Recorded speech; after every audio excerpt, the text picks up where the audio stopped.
architects of the Philippines, especially here in Visayas.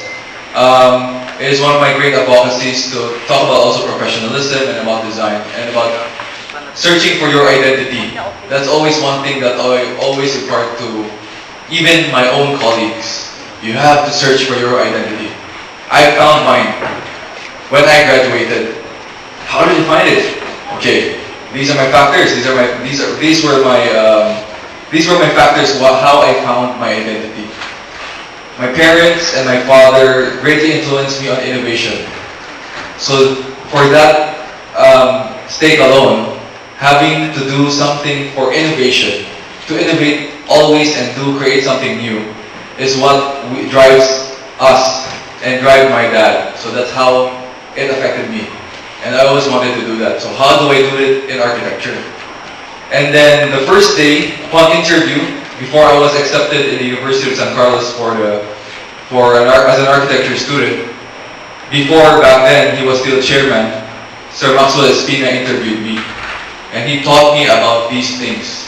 He told me about service. You know, as architects, we are professionals, and we do it for the right reasons, and we always do it for service and how we impact society. And yes, you can always express your creativity.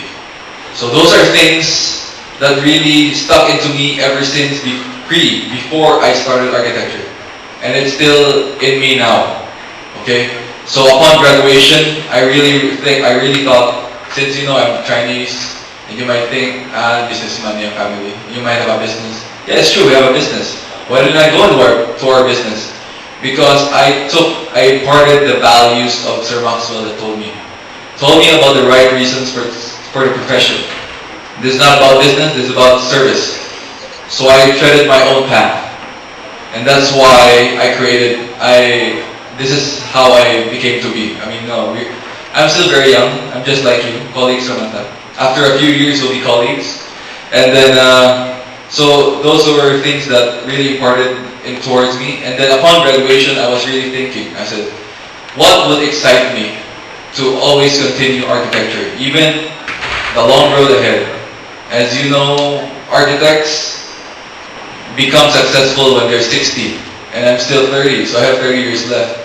How many more years? How many more years for motivation to reach my age of 60 when I say, yes, I'm successful as an architect? Okay? So those are things. And I figured I have to do something modern. That is the only thing I feel that will impart my value to innovate. So I always want to do something very modern. And how do I do it? If I do it right after school, I'd be making half-baked work, mediocre. So I had to work for a measly sum for an apprentice, but you have to do it so that you gain the knowledge, the foundation. Okay? So that was my short life story.